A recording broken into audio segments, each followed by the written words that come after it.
Did you know that if a Lebanese woman marries a Palestinian guy who lives in Lebanon and they have a child, he or she will not be a Lebanese citizen?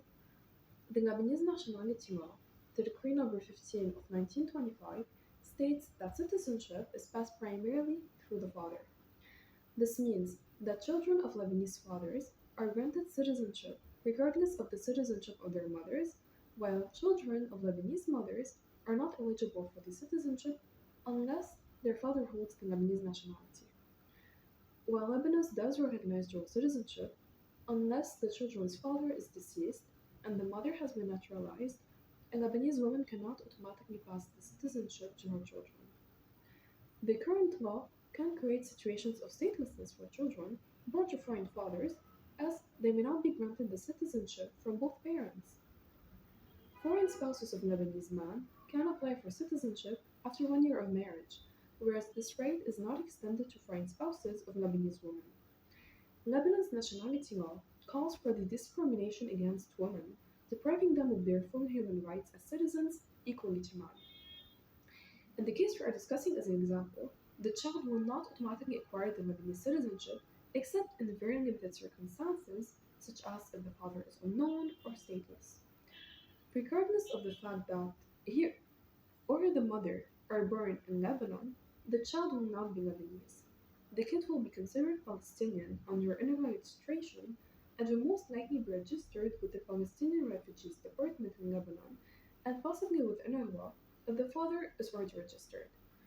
As a Palestinian in Lebanon, the child will be deprived of his or her full legal rights as a Lebanese citizen.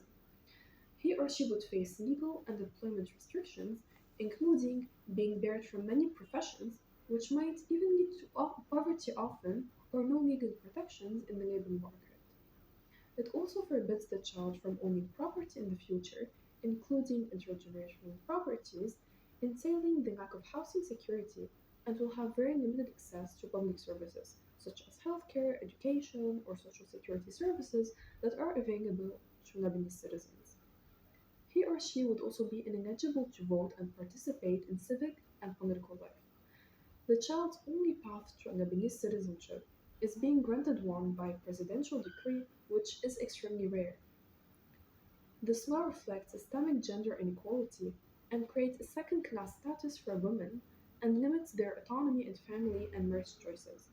It also shows that families of women with foreign spouses are perceived as less legitimate under the law. The child might grow up socially alienated and may experience identity struggles or social stigma. This might lead to feelings of inferiority, exclusion, and chronic uncertainty about their future, drowning their self esteem, sense of security, and therefore their mental health overall. These policies reinforced further sectarian divisions and demographic concerns, particularly the fear of naturalizing Palestinians, mainly Sunnis, which would shift the country's sectarian balance. The refusal of their integration leads to resentment, instability, and social tensions in some cases. Lebanese nationality law reinforces inequalities that are based on gender, religious, and social levels.